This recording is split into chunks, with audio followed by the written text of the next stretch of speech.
Frenchman. Never trust a Frenchman. Ah, holy shit. Good night, almighty. Yes. Hey, check. Hey, I love it, man. So, by the way, Philly 500 will join me at 4:30. So I had a conversation with um Honk Kraus. I mean Zander Kraus prior to the show, and I was telling him, I go, why are you more engaged with this team coming out of a Washington win than you were a year ago when you came out of a win at Arrowhead? You know what he said? Woohoo! Woo! Look at this. Look at that one here. How you doing? Woo! Hold on. I'm not going to read this by myself because I don't want to fuck this up. Okay? Hey, I don't want to mess this up without T-Bone. That's awesome of you, man. Thank you very much. Way to support the channel, man. Hey, this goes for us, what T-Bone just did. Remember this. Hey, by the way, this doesn't go in Xander's pocket or Big Joe Krause's pocket, folks. This goes into supporting the channel, keep it going. I want you to know that. When Zander sees me every Friday, believe me, this guy's eating corn dogs and drinking Diet Coke. Without further ado, the co-host of Birds 365, our friend, Big Z, Zander Krause. What's going on, Big Silz? Look at this, man. Look at T-Bone. Look at that. I love that, man. That's a lot of love right there, isn't it, Big Silz? Yes, I by the way, folks, I'm telling you. And you're spot on, by the way, man. That goes right to the channel, right to helping the channel out. So it's major support. I always tell the people, when they do that, it's supporting us directly. So if you enjoy the work, we do appreciate it. All right, you want me to read this sucker? Please, because I don't want to F it up, man. Hey, by the way, thank God, all supers go to the top. Hey, 100 personal. By the way, 100 or $1 also matters to us too. So yeah, absolutely. T-Bone, thanks, dude. Appreciate T-Bone, thank you for the love, man. 100 times. Go ahead, Zander. I'm Silz's personal reader now. Silz, you are 95% of the time. I think he means you are right. Awesome. Stats and performance can trap one's thinking. The unforeseen intangibles equals wins and losses. Strengths plus weaknesses plus intangibles determine the results regardless of what we think. Who thought Birds would be 8-2 at this point? Not me. Let's go, T-Bone. Not me too, man. I didn't think they'd be 8-2 too. I didn't. So T-Bone, yes, with that equation, you're going to tell me why we're winning the Super Bowl this year. Look at this. This dude became a mathematician when he's breaking down football. Holy cow, that was a soliloquy he just wrote there for us, man. I appreciate that, T-Bone. All right, Zander. It's a good thing. Why do you feel better here on November 21st, 2024 than you did a year ago, November 21st, 2023, when you were walking out of Arrowhead with a win over the defending champion KC Chiefs? Well, I'm putting the burden of proof on you. Why do you think that because this is a new football season, it's going to unfold like it did a year ago? No, last year everybody was telling me 9-1. They're fucking going to the Super Bowl. We're great. Yeah, we got a different Your team. defense was in the top 5. Your offense was in the top 5. Your defense was not in the top 5. That's big. Your run defense was 2 in the top 5. It was 2 in the top 5 last year because you got out to that great start against the run versus New England and all them teams like Kansas or Minnesota. You were 9-1. You just beat Kansas City.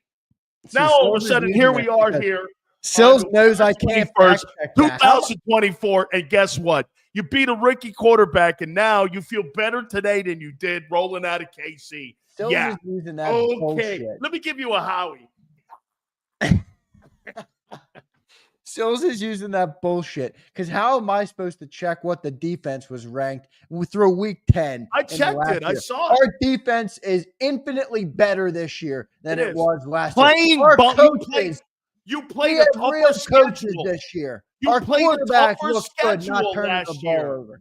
This guy doesn't. He don't want you to hear it, folks. You played a tougher schedule last year than the piece of shit schedule you've played now. The schedule argument on both sides is a load of baloney. That's not true. You're telling. Oh, I see. So if you line up SEC teams and then you line up Big 12 teams, you think? Oh yeah, because you know what? Yeah, because now the NFL's the SEC or the Big Oh, wait 12. a minute. Okay, I'll just use a better division. You think you're playing in the NFC North or the AFC North, and you playing down in the NFC South? You think that's the same fucking teams you're lining up against? Or you got to play Pittsburgh? No, You got to with turn around and marginal play differences. Baltimore? The Chiefs lost to us last year. They went on to win the Super Bowl. Okay. And you didn't feel like that was a Super Bowl team beating the defending champions, but coming out of KC, Zander feels a lot better about this team. No, it's the same thing I told you a week ago. I'm not buying this team fully until we see it happen, because just like we do, we beat the Chiefs, we beat the Bills, we beat the Cowboys, we beat the Dolphins, we beat all these great teams last year. Nobody like that this year. I know. So why does it matter either way? If it didn't matter when we beat the good teams, why does it matter so much when we beat up on bad teams? Because good teams prepare you for great great play moments. good football at the end of the year, Big Silz. Because good teams prepare you for great moments, not playing tomato cans. Okay, so what happened last year? You played great teams. They weren't the team that I said they weren't. I said they weren't a 9-1 team. You're contradicting yourself, Big No, I'm not. Yes, no, because I never thought they – no. I never thought they were a 9-1 team. You guys thought they were a Super Bowl team. Everyone did. And I just like now at 8-2. Didn't you just tell me better opponents? I don't know. You? What? Didn't you just say better opponents prepare you better? Yeah. Okay, so what happened last year? I didn't really think your quarterback was going to stay in line with what he needed to do, because he was turning the ball over too much, and he started turning it over more. And then there was more self-implosion when you made that coordinator change. A lot of that thing fell apart when you were 10-2, dude. You know what? And I blame the organization for self-inflicted wounds in that year. I know, but if the good opponents last year didn't prepare us to not collapse, I'm not going to sit here and say the bad opponents we've played this year are setting us up for collapse. You're right. It doesn't work like that. If you play a lesser schedule, you're right. Week in and week out. If you play a lesser schedule, you're right. You're more prepared than you were a year ago. You're right. No, but by your logic, the better schedule. Facts. Okay, the better schedule that we beat up on last year to get to 10-1 didn't do anything for our collapse. Because you self-inflicted. You did dumb shit last year. Are you not understanding? You fired a 10-2 coach who had beaten Mahomes. Why? I don't know. That's not the answer. The question, the response is, though, if we beat the Chiefs and it didn't do shit for us not collapsing, why does us beating bad teams have to do anything with that? You're missing the whole fucking point. You coming out of KC, you're telling me you didn't feel like you were a Super Bowl team, but you feel coming out of beating Jaden Daniels you are. Well, I don't know what I thought. I remember listening to a bunch of varying opinions on JAKIB. You and Seth didn't think we were that good at 10-1. Although Seth started to buy it right toward the end after the last couple of wins. Yeah. And then everybody else on the channel, said that they were the greatest team in the history of the planet. This is the only thing I'm saying about this group right now, is that we're getting there. We're getting there. I don't give a shit who we play. Play who's in front of you. Get better each week. Keep correcting what you're bad at. Keep putting your best foot forward. Keep tackling. Keep playing fundamental football. Keep running the ball. Do all those things, and you're going to be going. Keep playing better quarterback. You don't forget that one. Yeah, no, you're right. Hey, you're right. You're right about that. So let's quarterback's got to be better. Let's do the checklist. What checklist? I got a checklist for you, Junior. All right, good. I love it. I love it. So, by the way, this is not an indictment on who I think wins on Sunday yet.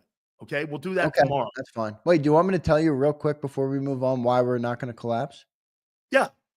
We've got better coaches. Simply. Okay. Well, so far, Kellen Moore hasn't impressed me. Yeah, but who really collapsed down the stretch? I know the offense didn't do great, but it really wasn't their I think that was an organizational collapse. It was, but the defense actually fell off a cliff. They couldn't stop a nosebleed. Nope. So I don't think that's happening with Vic Fangio. Will we have moments where we're not the number one defense in the league? Yeah, of course we're going to have those moments. When you're playing Stafford, you're playing Lamar, you're playing Russell with the 8-2 Steelers. You got some good teams ahead of us right now. We got to lock in here, but it's all about continuing to get better, continuing to play good football, and with coaching. And by the way, I'm also going to factor in, I think they learned something from last year. They I don't did. think anybody goes through. I mean, you're talking to a guy. I learned more about my business in the last year through all of our struggles and trials and all of the bullshit that came that sometimes made it feel like there was no end in sight. I learned far more in those moments than I ever did in the first 2 years when everybody, was telling us how great we were and we were the new thing and this and that. You learn far more in the trials and tribulations of life than you do in the good moments. So I think the team learned something from it too, and I think the quarterback learned something from it too. You know what that's code for, my friends? Big Silz. Last man fucking standing, baby. That's what it came down to. One day we'll tell the full story. We're not too far out from being able to tell the full story on everything, but we'll get there. I'm excited to tell that story. Oh my God, I love JAKIB. Big Silz is the GOAT, though. There's a reason that I love Big Silz, and it's for far more than just his show or his football takes.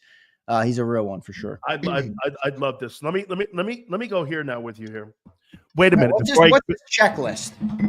Okay, I'm going to do the checklist, but I got to do this. Folks, just to reiterate, there's hope for Hurts yet. Taysom Hill is the NFC Offensive Player of the Week. Congratulations to the Switchblade or to the Swiss Army knife that guy's got more Player of the Week awards than the quarterback in Philly. Holy shit. Come on, Wishbone. Let's go. Silz. LFG, man. Let's go. Silz, 4 years you've been here. This is your worst take I've ever heard. Now you're hanging trophies on the wall for Player of the Week awards. Taysom Hurts. Player of the Week awards are now Cilio's new metric for gauging success. So wait a minute. You don't think a rookie like Cameron Kitchens being the defensive rookie of the week, not rookie of the week, player of the week, 2 times out of the last 3 is a good deal? I think it's a solid deal. Solid deal? Well, one of your boys haven't won. No, but Silz, it's great. But isn't it statistic driven? Wait, just let me play the scenario. You have a number 1 cornerback who gets drafted, locks down a bona fide number 1 wide receiver to 1 catch for 10 yards. They don't throw to him at all the whole game. Okay, that's great for the fans who watch the game. That doesn't show up on the stat sheet. Or there's a guy who gets an interception and recovers a fumble. He's a playmaker. He's got picks. Well, no. Look, statistics win those awards. When you're quantifying cornerback play, a lot of times it's quantified by lack of statistics because nobody throws to him. It's like the defenseman in hockey. You used to be told the best defenseman in hockey, you never hear their name. So hang on. Are you really trying to sit here and tell me you don't think being named as a rookie in only 9 games or 10 games that he's played, you're trying to tell me that you think that having and by the way, he doesn't even fucking start. He doesn't even fucking start, dude. That guy can't sniff Cooper DeJean's jockstrap. He's okay. Well, I'll tell you what, right? Really. So this guy really. This guy's won the Defensive Player of the Week award 2 of the last 3 weeks, and he can't sniff that guy's jock. And that fucker you're trying to tell me, who doesn't even start, is the Player of the Week on the defensive side, and he's a rookie. He's only played 10 games. Okay, you're right. That's not how that works, dude. That guy's making a fucking huge name for himself. And by the way, that goes down to the other guys that they drafted. They got 4 or 5 rookies in that defense starting. Hey, ho. Here. No one can hear you. Here. We all know why Silz is jacking this dude up, right? You know why. I don't know why.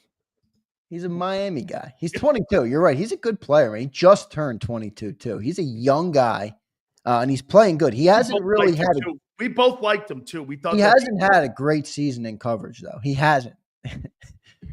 2-time Defensive Player of the Week. What a statistics, silly. All right.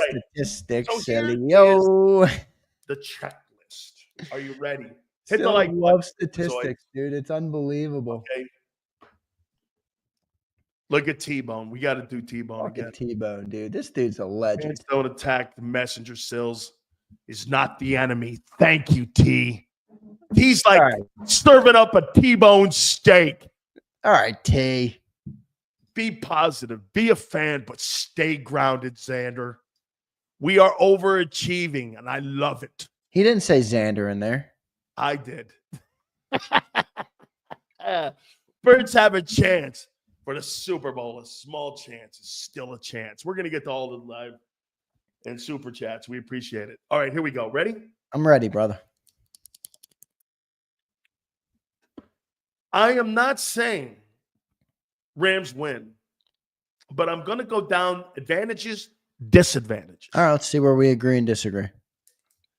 Quarterback, I got Matthew Stafford over your boy Tyson Hurts. All right, I got him over Jalen Hurts.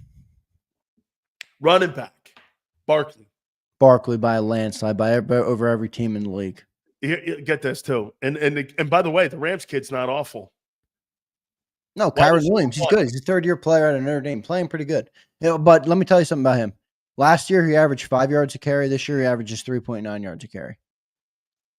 More volume probably being thrown. Just saying, he's not having his best season right now. Getting a lot of reps because the receivers were hurt.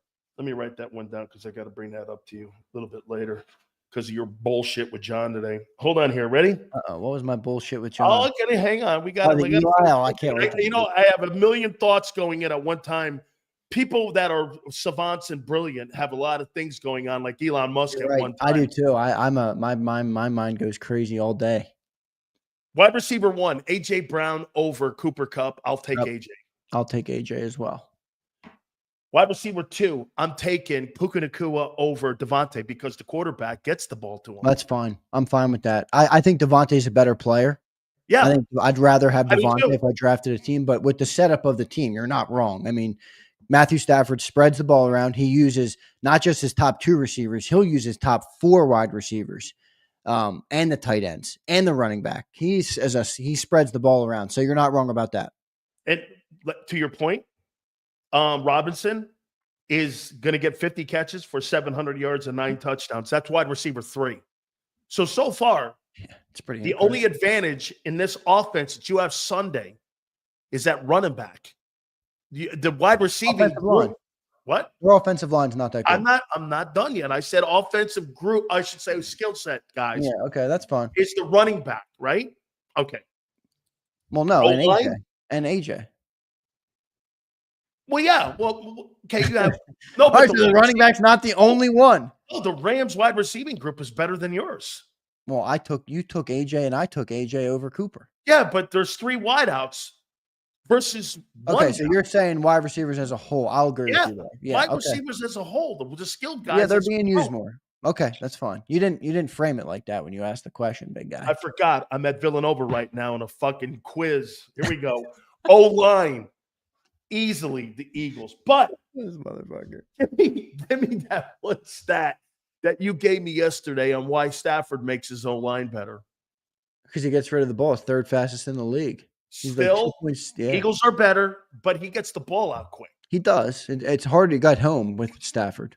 And that helps his O-line. Yeah. They don't have to be better than the Eagles, but he helps them. Now, where's my guy in the chat, Charlie Swift? Because he brings up that's not what he said here, but Charlie always brings up how good the Eagles' defense has been in tackling. I think that's going to be key because Stafford's going to get rid of that ball quick. You do not want these guys getting yak yards. Get them down quick. They got to be good at tackling because Stafford's not going to sit there like a statue in the pocket. He's going to get rid of that ball quick. But they're going to be in zone. How are you going to get them down? Tackle. Okay, so you're going to play still 10 yards off the ball, and he's going to play. No, they're going to have to play up a little bit. Oh, so you think they're going to have to press more? I mean, that's not what he does. They're going to stay in zone, so it's. But you so you think instead of 10, they're going to come up on 7, 8, something like that. 7, hopefully, 6. Because if you don't you agree? Matthew Stafford's just going to take what you're giving him all day long, unless the pressure gets home. Yeah, but if you're giving him 7 yards, he can get rid of the ball in 2 seconds. Correct. This is why, again, this is going to be a lot like the Burrow game. It's going to be a lot like the Buccaneers game, is my worry. Because they had Godwin and Evans. Baker Mayfield was getting rid of the ball. But the difference was that they didn't really have a run game going into that. They were 28th. They got a kid here who's a pretty good player here. That's going to be a little different. Look, I'm not as out on this Rams team as many of our fans are. A lot of people think this is a walk in the park game because they're 5-5. They started 1-4. Remember, they've made a big resurgence right now. They don't look great when they play. They didn't look great last week when they lost to the Dolphins, but they're still a solid team. You got to take them. You don't take them lightly. And Matthew Stafford's a guy who's been doing it for a long time, man. He's seen every look you're going to give him. This isn't Jaden Daniels, who hasn't seen most of these looks. D-line, I went Rams. Fisk, Turner, and Verts. All three are on pace for almost 10 sacks apiece. There's no doubt their D-line right now. Well, you could even say our D-line's better. Their edges are better, where they're getting a lot of production. I think their pass rush. Oh, wait, you know what? That's a great take by you. Yeah, because I like our interior.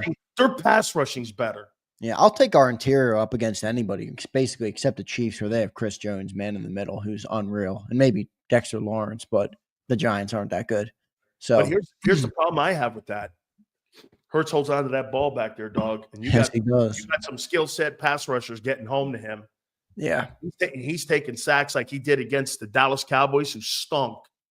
Okay? I mean, you got three dudes who can get home in a big way here. Yep, no doubt. Like I said, I'm not saying that you don't win, but Zander, now the spread has come down. It's 2.5 now. Usually, when you go on the road like that, home team gets 3. It's almost like a push game right now. This could be a coin flip football game here, especially if you don't get that quarterback off his spot here. I gave you the linebackers.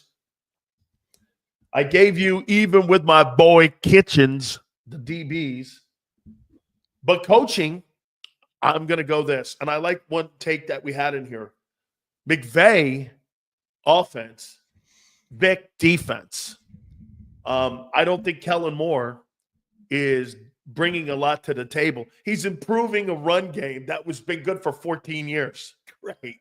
Okay? I mean, he doesn't deserve credit for that. 14 years running the And by the way, we signed the most talented running back maybe we've ever had in Philly. So who do you give more credit to improving the run game, Howie or Kellen? Yeah, really. How about I just give it all to Saquon, because the run game is already good. The added bonus of it this year is strictly because of how talented the guy who's back there is.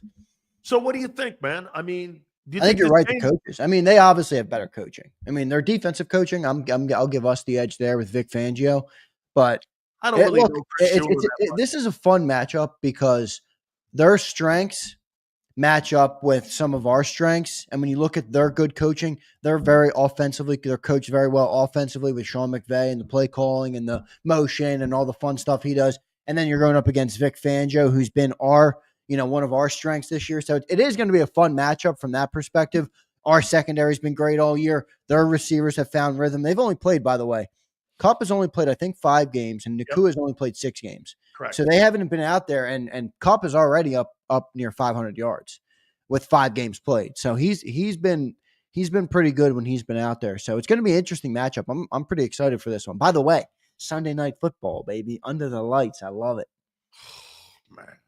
Oh, don't be John, dude. Oh my God. Hey. Okay. These guys act like we dig coal mines for a living. We got to do it till 2. We're talking about football. We're talking about football from the comfort of your own home. He's crying, and he's 3 hours back. He'll be off at 10 o'clock drinking Coronas. We'll be going till 3 a.m. on the post game show. Quit being a cis pot. Hold on, make it a cis pot. Hey, all right, here, wait a minute. Hurts going to have to make plays in the passing game in this game on Sunday, don't you think? I mean, if we're not running, yeah, you got to. He's going to have to look, even Lane Johnson admitted that yesterday in the locker room. Teams are already starting us to show different looks. They're already starting to, they faced some from 6-man fronts last week. And they're going to look, if we don't prove that we can pass the ball, eventually teams are going to do everything they can, even if it's leaving A.J. Brown on an island, to stop the run.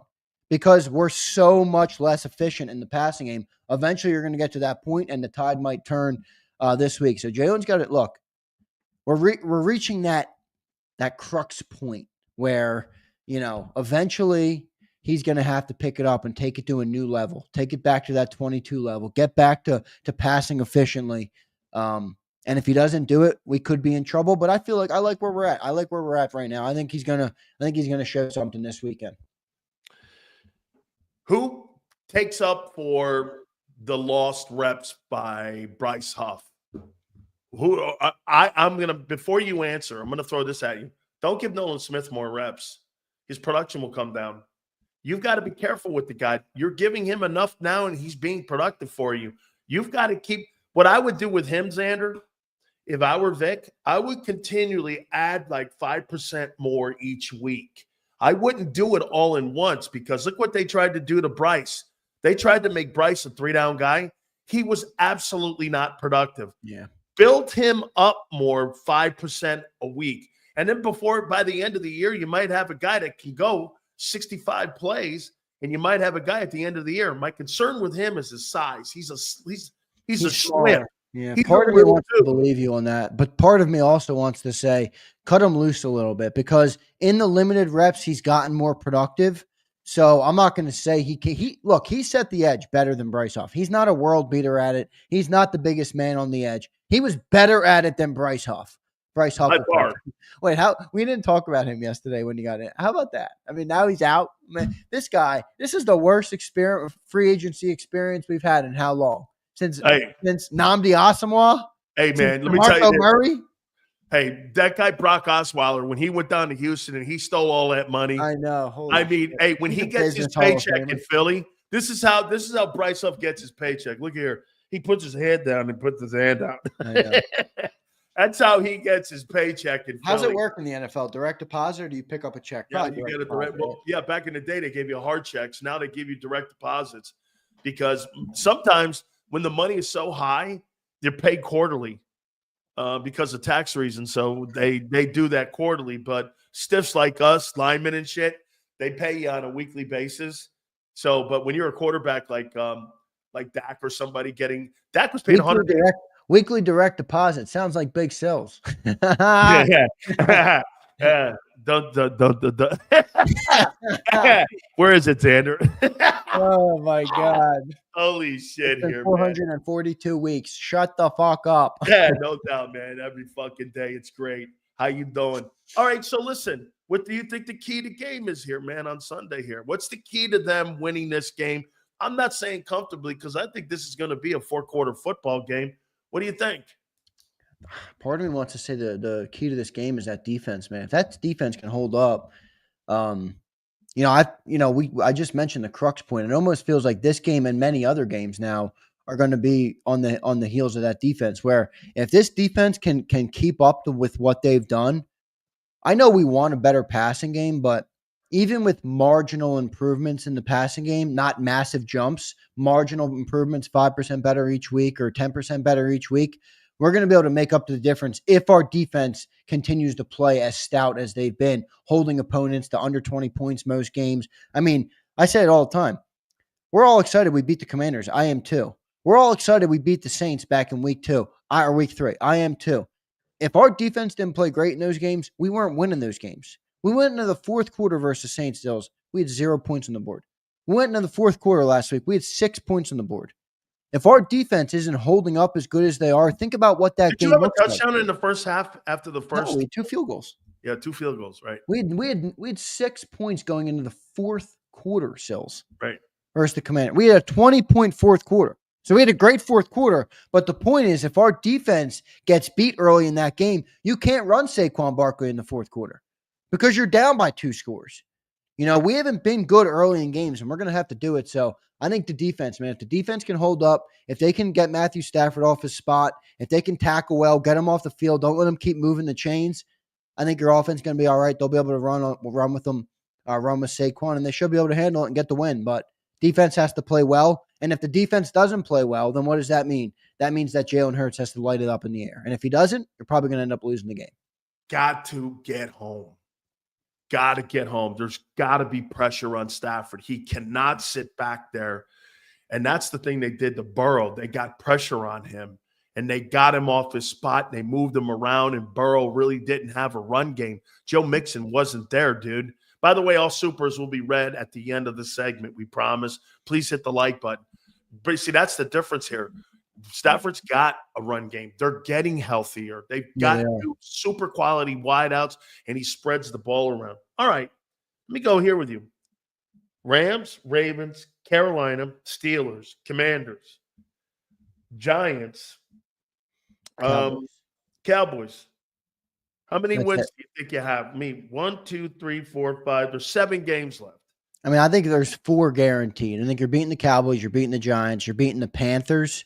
All right, so 3 guaranteed. What do we have? 7 left? Yep. 7 left in this thing. And then you have Steelers, Ravens, Commanders, and Rams. Rams. Those are the 4 games. And if you lose, see, this is why this Rams game is huge, because if you lose this Rams game and then you go into that Baltimore game,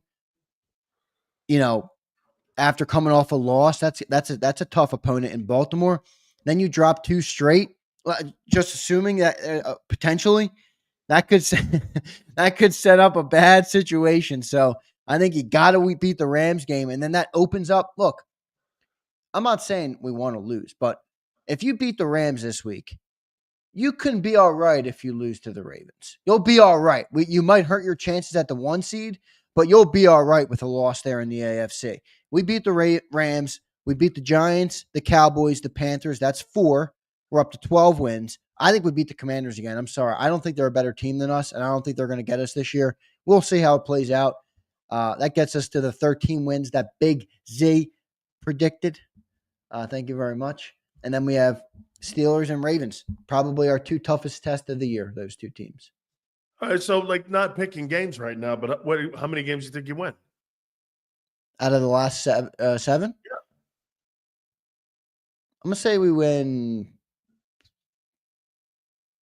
4 or 5. 5. 5. You're 5-2. Yep. I'm going to say 5. I got you 3-4. Oh, yeah? Yeah. Oh, yeah. Who's beating us? Let me guess. I'm Commanders, not saying it yet. Commanders, Steelers, Ravens, and Rams. I'm not saying it yet. I can't. I'm not. That's it. I know you like my a book. 3-4, and you'll end up 11-6, and I was 2 off the number because I predicted 9. So I'm kind of in the room there. I know you like a book. Rams, Steelers, Ravens, Commanders. That's it. I'm 3-4. I got you 3-4. You got to beat the Panthers, the Giants, and the Cowboys. Yeah, 3-4. You don't know what I'm doing here. You're 3-4. You're going to win 3 of the next 7 games. We're going to win 5 of the next 7. We're going to be 13. 5-2. We're going to be 13-4 going into the playoffs. 13-4. We're probably not going to get the 1 seed if we go 5-2 in Alexa. I don't see that. I think the Lions are maybe good for 1 more loss. I know they have some tough teams, but they're just playing so damn good right now. It's hard to discount them. So I'm all right with that, though. If we can get the rest of the playoffs to come through Philly and then the NFC title game in Detroit, I can live with that. 3-4. Here we go. They've got the Colts. They'll beat the Colts. They'll beat the Bears. Packer game will be tough. Bills game will be tough. Yeah, they have some tough teams. Packers, they have Bills, and then they have Niners. And they have Minnesota at the end. And Minnesota, yeah. Minnesota's a good team. You're right. They are 8-2. Okay. So they actually play people in Detroit. So, I mean, you got the Colts, they got the Packers, they got the Bills, they got the Niners, and they got Minnesota. You've got the Giants and the fucking Giants and the Cowboys at the end. Holy shit, man. You talk about coasting into coastal Carolina games. Holy shit. It's like Alabama playing Tennessee Chattanooga. And they'll get the chance to rest up going into that playoff run. Holy shit. 3-4. I got you winning 3 of the next 4 games. 3-4. How much crow are you going to eat this year? You're going to eat. Sounds like you're going to eat crow Monday. By the way, not to call you out or anything, not to put you on the spot, not to make you self-conscious here. Do I look like a self-conscious guy? Okay, but the 4 years you've been with Jacob, you've never been more wrong than this year. Really? Yeah. Your quarterback is not improved. First year you were here was Jalen's first year starting. You were spot on. You said you'll win maybe 9 games. You'll be right in there. That's exactly what we did. Second year, you said you criticized us all year, but you said before the season started, we were going to the Super Bowl. You were spot on there. The only thing you got wrong that year was that you said we were going to play the Bills. We ended up playing the Chiefs. Okay? You were spot on there. Last year, you were skeptical of the team at 10-1. You called the collapse. This year, you said we were going to be 7-9 wins. You were influenced by Angelo down to 5, and you've been eating your words ever since the season started. How's it feel? No. I'm pretty comfortable where I'm at. I'm very comfortable with where I'm at because I know your quarterback's regressed. He doesn't look like a very good passer. He looks common. The only thing that's running your football team right now is the running back. The running back is arguably the MVP of the league. I think that guy throwing the ball, that guy is the worst dude in your offensive huddle. Can you believe that? That's the guy you paid $50 million to. And one thing about having Barkley. He's not the worst guy in the huddle. Okay, who's worse? Dallas Goedert. Goedert. Jahan Dotson. A third wideout. Okay. Jahan Dotson. Hey, your quarterback is, of all the contending teams in the NFC, outside of Sam Darnold, he's the worst. Here's the playoff picture. What's our best passing game this year? Might be last week. He was 262. I think it's 262 last week. I think he had 262. What was it? See, I would say week 1, but Jalen had 3 turnovers in that game. Well, I was talking passing yards. Well, that's what I'm talking about. Oh, yeah. I can't have the best passing game with 2 interceptions. 75 in that game, didn't he? What's that? Was it the Bengal game? See, he had 278. He had 311 versus New Orleans, 29 of 38 in that 311? Yeah, that's probably it. That was one of our least efficient offensive games of the year. We had 0 points going into the fourth quarter. That was not a pretty game, everybody. I remember them all very well. Yeah. That was it. That was his high. He only broke 300 once this year. Has he been sensational this year? No. I don't think anybody would say that, though. I really don't. I don't think anybody would say that. He hasn't been sensational. We don't need him to be. Our team is good enough for him to not be sensational. So you're just asking him to make sure he doesn't turn the ball over. I've been consistent all week. Don't turn the ball over. If the defense can play like this, we're a recipe for. By the way, teams don't like playing that type of team in January. They do not. So here's the playoff picture, and I want to show everyone the difference between the AFC and the NFC. Detroit is the 1 seed, Philly's 2, Arizona's 3, Atlanta's 4, Minnesota's 5, 6 is Green Bay, and 7's Washington. 2 teams that will get the bye will be obviously Kansas City and Detroit. So this is your matchup for your first round. Washington at Philly. You get the rookie. I got it right here. You get Green Bay at Arizona, and then you get Minnesota at Atlanta. So there it is, on the screen. So so look, you get Jaden Daniels versus Jalen Hurts. The second matchup is Love versus Kyler Murray. Then Minnesota, you got Sam Darnold versus Kirk Cousins. Now go over to the AFC. You have Bo Nix versus Josh Allen. Then you have Lamar Jackson versus Russell Wilson. Then you have Justin Herbert versus CJ Stroud. I told Zander this. There is no question the AFC has the quarterbacks. And I would suggest to everyone that the NFC probably has the better rosters, because I would say this to you. Detroit's got a great roster. Philly's got one. I think Arizona's starting to come around and having a good roster.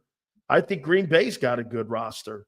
When I look at Kansas City, they're so balanced, man. Does Buffalo really have a great roster? I mean, I think they're good, Zander. I don't think they have a great roster. No, that's where Josh Allen deserves more credit. This is where you're right with Josh Allen, because they're not. That roster's not. Come on, that roster's not that good, man. How about Pittsburgh? I mean, they traded for Amari Cooper, who's well on the other side of his prime, and he became their wide receiver 1 immediately. Absolutely. And by the way, that guy would be a 3 in Philly. Yeah.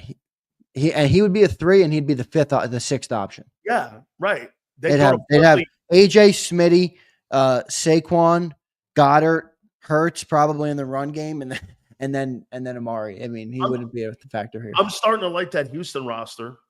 I think they're solid. You know who my sleeper is? I don't know if you heard me this morning on Birds 365. Who? My sleeper? The Chargers. Wait, listen now.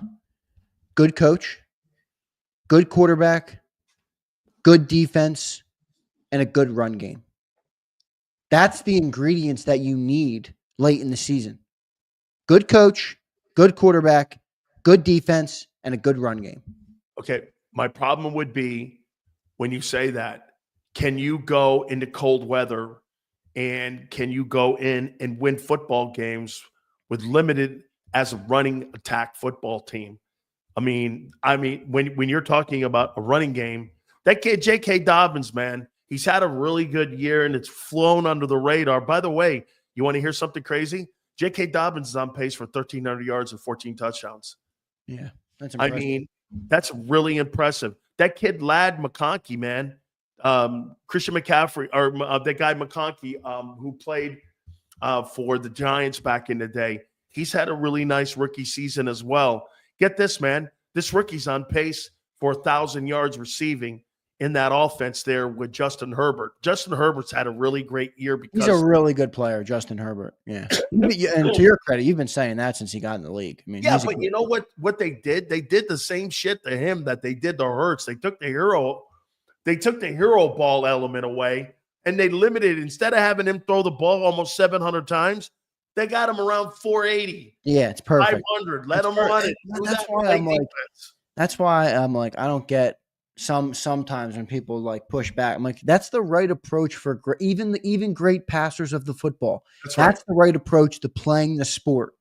And that's good that they're doing that. I'm not going to dock Herbert, honestly, for the atrocity that is. What was that guy's name?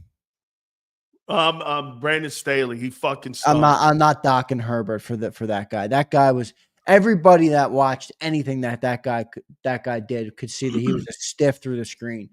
He's a bomb. You want to hear this about Derwin James? You had Tom Telesco on this program, by the way, I think right when he hired him, or right before or after he hired him. Tom's in now with the Raiders as the general manager. You ready for this? Derwin James is going to have 110 tackles this year, and he's going to have 4 sacks this season. He's one of my favorite football players, man. I love that guy, man. What a great guy. He was great in college. He just gets too banged up a little bit, you know. Yeah. I mean, are you concerned about the coaching matchups going in here? How do you think Vic is going to handle going against Sean McVay? Sean McVay is clearly one of the better play callers, and I know what you said to me about that one. Look, they're all going to adjust. Both these men are going to adjust. Sean McVay is going to adjust from the last couple times that they've played against one another, and also Vic is going to adjust. But here's my problem what Vic has.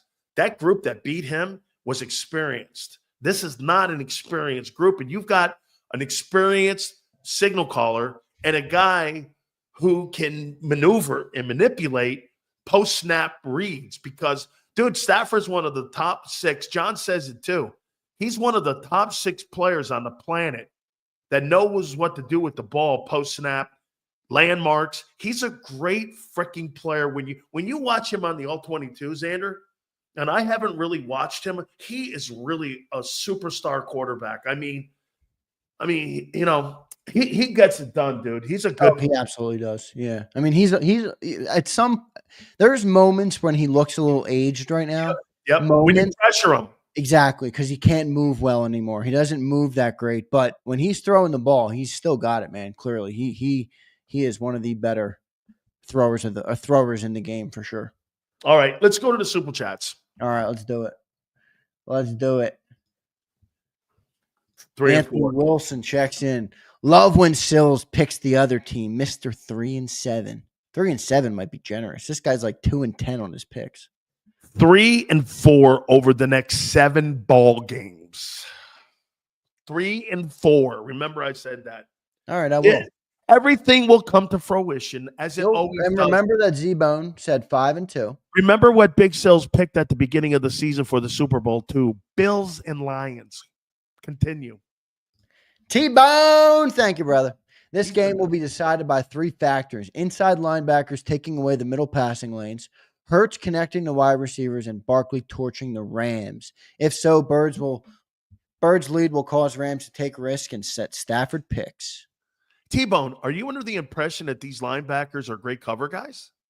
They're good tacklers. Are they great cover guys? Zach Bond's been good in coverage. Nakobe Dean is still a little suspect, but they've been better than, look, as John says all the time, no linebackers are good in coverage. The entire philosophy of many offenses in the league is create mismatches on linebackers. That's the point. They're not good in coverage, but they've been better than you're giving them credit for. 3 and 4, he's saying. Continue. T-Bone, I'll add one thing to your take there, brother. Got to start quick because Yes. if Stafford's not going to have to throw picks or not going to have to take risk if our team doesn't build a lead when they're stopping them early. Do you blitz Stafford? Got to be careful with that. He will torch you if you blitz. I think Vic will be, right around what he normally is. I don't think he's going to do what he did last week. I mean, he went straight zone versus Jaden Daniels, who couldn't figure it out at all. But you don't bring heavy blitz, that's for sure. One sec. Excuse me. I think you stick with the norm. I think you stick with your front four and try to get home and see how that works. You do. I mean, they'll probably bring some, but yeah, like I agree with Charlie. Enough to keep him honest, but you can't bring the pressure too much because he'll just torch you. Yep. Can't wait for Lil Cilio 500. Is that your new name for Philly 500? The legend? He's coming up at 4:30. I can't wait to get him. He wanted to have a conversation about what I said yesterday about Peyton Manning. I hope Philly 500 comes with the gloves on and just hang on here for a second here. So do you agree with my take that Peyton Manning was underachieving in Indianapolis? Peyton Manning underachieving? Well, let me put here. Super Bowls? Well, here. What do you get? 2 there or 1 there? 1. You have Marvin. Hang on. You have Marvin Harrison, who made the Hall of Fame. Reggie Wayne probably this year will get to the Hall of Fame. You had Edgerrin James, and you had Marshall Faulk at running back. You had Tom Moore for 10 years, your offensive coordinator. And you had a Hall of Fame head coach in Tony Dungy. And you win 1 Super Bowl. Roethlisberger won 2 in Pittsburgh.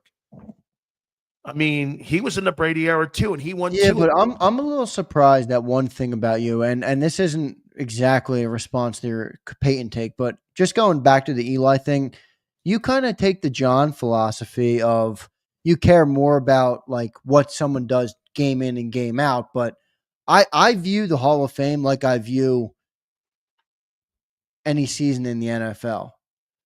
What's it all mean if you don't win?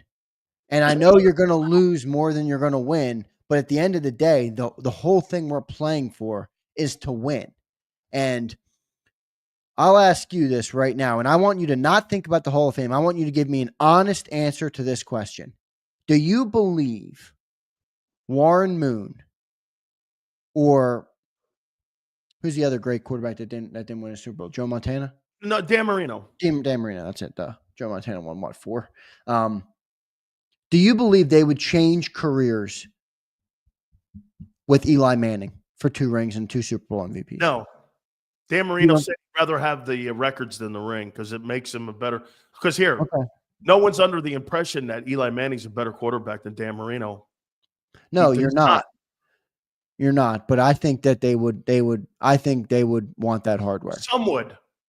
I would. I certainly would. I would. I don't give a fuck about my records. Well, I want hardware. I want to show that I was the champion. We were the champions of the world.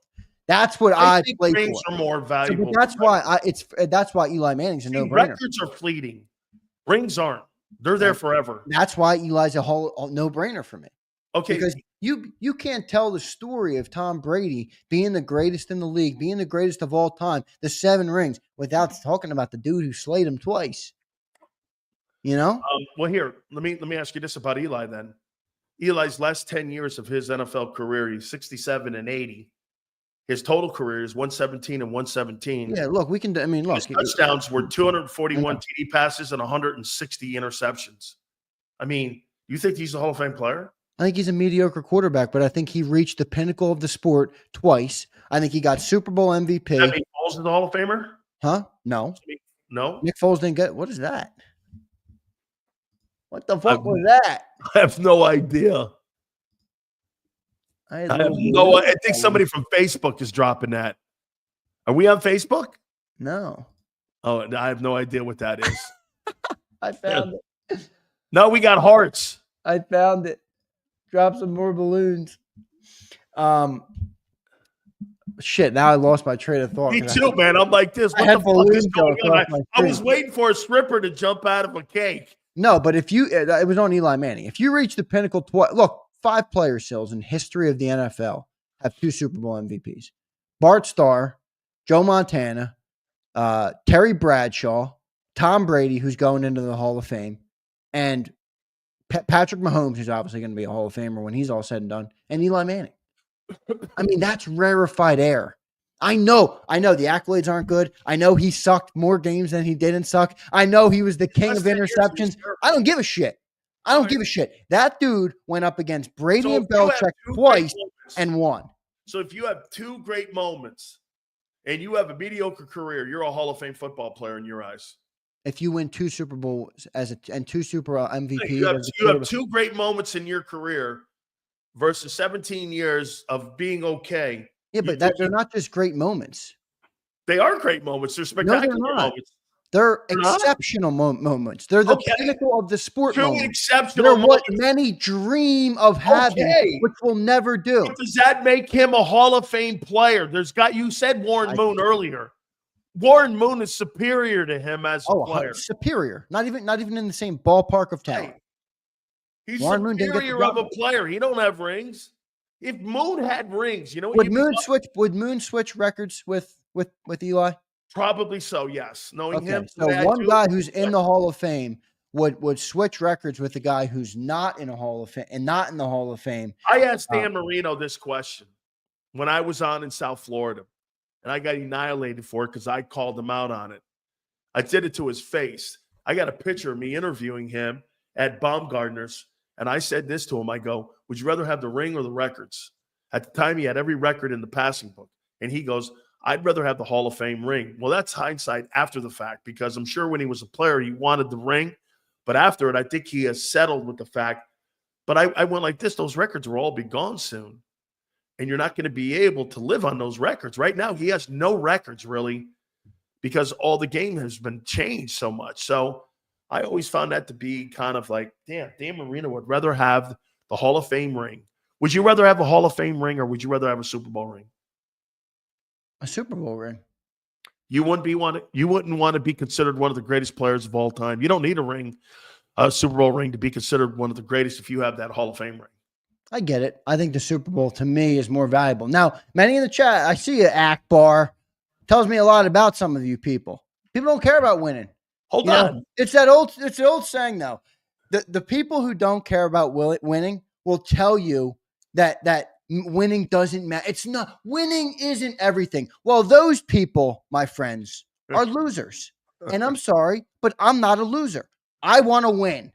And if you win twice at the pinnacle of this sport, your story deserves to be told, whether you fucking like it or not. That's going into the Hall of Fame. 2 Super Bowl MVPs as the quarterback of a football team. I'm spitballing here, kind of. I'm not really. I know you're better. You're better than this. I'm not why saying. Does Jalen Hurts? Wait, this is perfect for you. Jalen Hurts. If he keeps doing what he's doing, he's got the winningest record in Eagles quarterback history. He's 42-19. Okay, if he makes it to the NFC title game 5 times in his career, never ultimately wins a Super Bowl, you going to call him a Hall of Famer because he was a winner? Because he had a lot of wins? Call him Donovan McNabb. That's not a Hall of Famer. Okay. Donovan McNabb's not a Hall of Famer. I'm going to call him Donovan McNabb. But I'll tell you what, seriously. Where's that meme? I got to find that meme on social media. Being considered one of the greatest football players ever to lace him up versus a guy winning 2 Super Bowls and being considered an okay player. You take the Super Bowls and yes, you're an okay player. You could, dude. You think I'm not saying you think Eli Manning cares that we think he's a mediocre player? By the way, my wife thinks I'm full of shit on this. I don't give a shit what you think of me. I got 2 Super Bowl rings and 2 Super Bowl MVPs. Hey, let me tell you what happened. So at the end, when Eli got up in front of the mic and started talking about his retirement, this is what my wife says. My wife's an Eli Manning fan. She loves Eli. And she thinks he's a Hall of Famer? Oh, yeah, she loves Eli. So I went like this. I go, hey, man, my wife's produced my show for 20 years. So she goes like this. I go, man, I got a lot more respect for Eli Manning after I listened to him at the podium. She goes, yeah, I'm fucking sure that he lost sleep at night because you fucking didn't have respect for him. He's got 2 Super Bowl rings. No matter what you say, that guy walks into his den and he sees 2 Super Bowl rings with 2 Super Bowl MVPs. And by the way, he beat Brady. It wasn't like he beat nobody. He beat Brady. I mean, I mean, so I don't know. I think he was a very good quarterback, and he had great moments. There's two types. Oh, I love this. I saw this too, man. There's winners and there's losers. And just so that we're clear, every time we step on this field, our goal is to be a winner. And if your dad has said, oh, it doesn't matter whether you win or lose, just as long as you have fun, well, I hate to say it, your dad's a loser. They got Dre in the background too going. That's freaking – hey, they got Dre, man, doing that in the background. I'm going to get flagged for that. I shouldn't have played it. That's all right. I'll remove it after. All right, man. Hey, did we get all the supers? No, we didn't even get close. We got distracted with Mannings. Abe says, these next few games will test JH passing since we have been able to beat teams with running the ball. A lot to prove if our running game is stopped. Who's JH? Is that Tyson Hill? Oh, yeah, you Jalen Hurts, right. Tyson Hurts, that's his new name. This dude, man. Hey, he can be one day win a Player of the Week award. Come on, kid. Let's go. Oh, yeah. Now, Cilio, the new Hall of Fame metric for Cilio is Player of the Week awards. Mike Cain's kid's doing great, man. I love him. Keith says, Zander, you're a man of the people. Keith, I don't even try to be. I try and give you the truth, the honesty, the truth, the justice, and the big Z way. How about the Eagles dropping Justice League, man, under Twitter? I think you guys are trying to steal Jacob. How you doing? Go ahead. Martin Perez. Just wait, Silz. Once I get my income tax, you're going to get some adult dancing money from me. I love that, Martin. Hey, Martin, if you didn't live in that shitty tax city with Philadelphia taxing, I mean shitty taxes in Philly, you would have more money. Okay? Maybe they'll change the tax code in Pennsylvania for you, brother. Holy cow. You talk about a city that taxes the people? Philly's one of them, Junior. Or you can go over to Passaic, New Jersey there, too. I'd talk about high taxes. Zander talking to me, yeah, I'm going to go live in New Jersey. I'm like, holy shit, where? Baltimore? I didn't say that. Yeah, Zander lives in Cape May now. No, I don't. I'm right outside the city of brotherly love, baby. This guy lives in a tree hut after paying me. Go ahead. Yeah. Tree hut. I'd be lucky if I could get a tree hut. Right now, it's just a stand up there. It's got no shelter, nothing. Abe says, you play to win, not to say I played to play. Thank you, Abe. I don't think a Hall of Fame ring is playing to play. Okay, you're one of the top players in the history of the sport. There's great, but I'm not delegitimizing. There's only 300 men that have ever been in the Hall of Fame. I know. I'm not a mainline kid, Bob. A lot of my friends in high school were, though. The St. Joe's prep guys grew up rich as hell. They were all mainline guys. I'm not a mainline guy. Montgomery County, Bob. But shit, now me and the train of thought. My ADD is kicking today. It's the beer nuts you eat. Whatever the fuck you eat.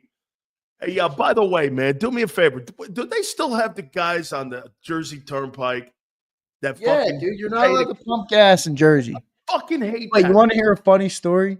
Last year I was driving somewhere, and I think it was for the post-game show down in Atlantic City, and I'm pressed for time. I'm trying to get there, and I stop at the gas station on the expressway, toward the end of the expressway by AC, and the fucking worker is not out there, and I'm like, yo, dude, and I get out and I try and pump it. I put my card in, and it eats my card. It's like, this isn't the manager's card, and then I had to wait, and I'm like, all right, I learned a good lesson there that I can't be trying to. Dude, Big Silz likes to do this, man. Every time I get on the fucking Jersey Turnpike, I get off at Lombardi's rest stop, I go into Roy Rogers, I grab myself a bite, and then I got a guy in white gloves that won't let me pump my own gas, and I'm like, oh, what are we going here? You know what's even funnier?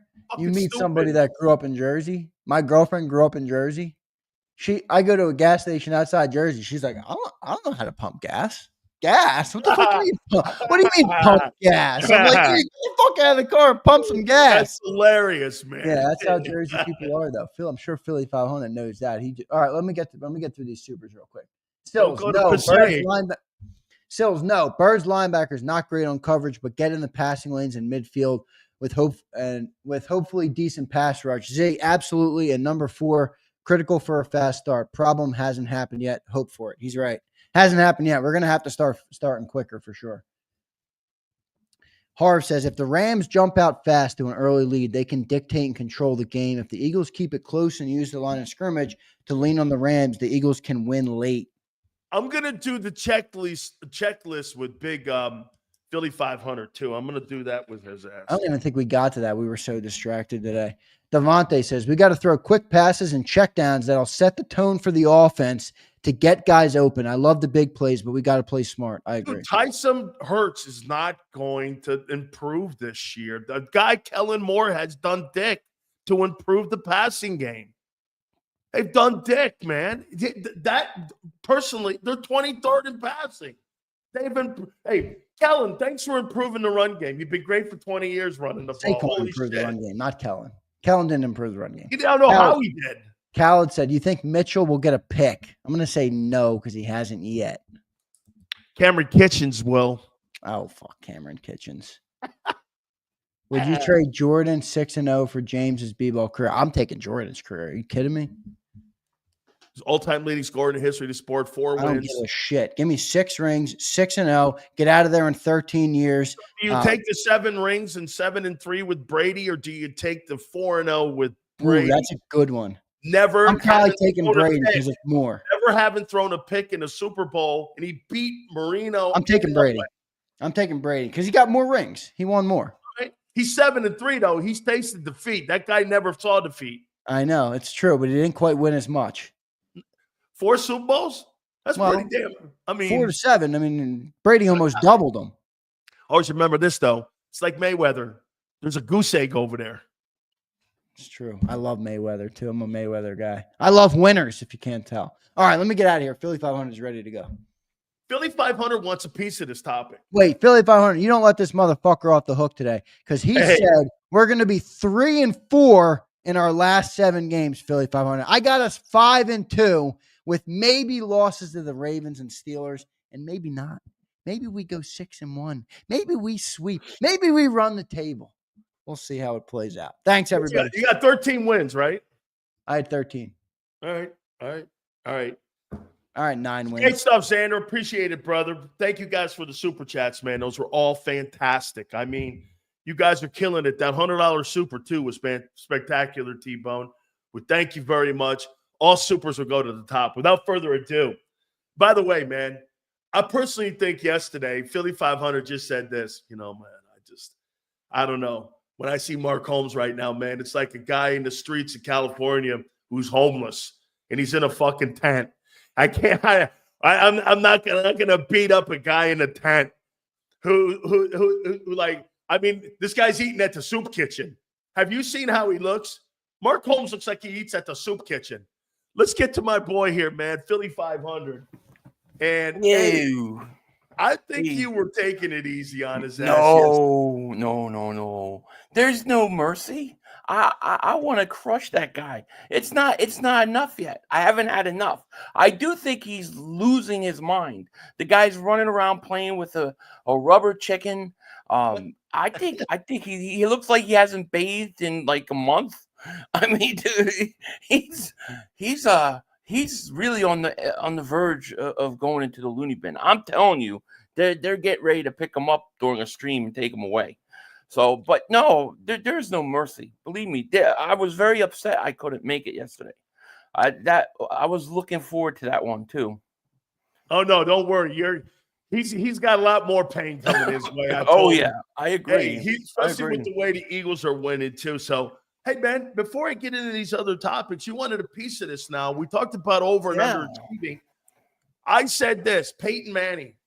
In Indianapolis, you have 2 Hall of Fame wideouts. You have 2 Hall of Fame running backs. You have an offensive line that was intact for an entire 10 years. You had Tom Moore as your offensive coordinator for over 10 years. You had a Hall of Fame head coach and a Hall of Fame general manager, Bill Polian.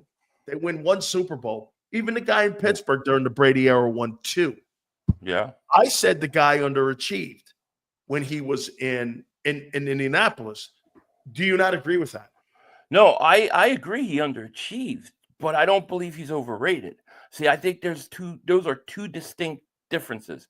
You can underachieve and be a really good player. Peyton Manning is arguably the best regular season quarterback I've ever seen. I mean, he's probably the best regular season quarterback in history, but he never could win in the playoffs. It's true. And I don't think you can take away how good he was because he underachieved. He He still was was a great 14 and player. 13 in the playoffs. He couldn't win the big games. I think he was almost like a product of his self, in that he had so much pressure he put on himself because he was so good in the regular season that I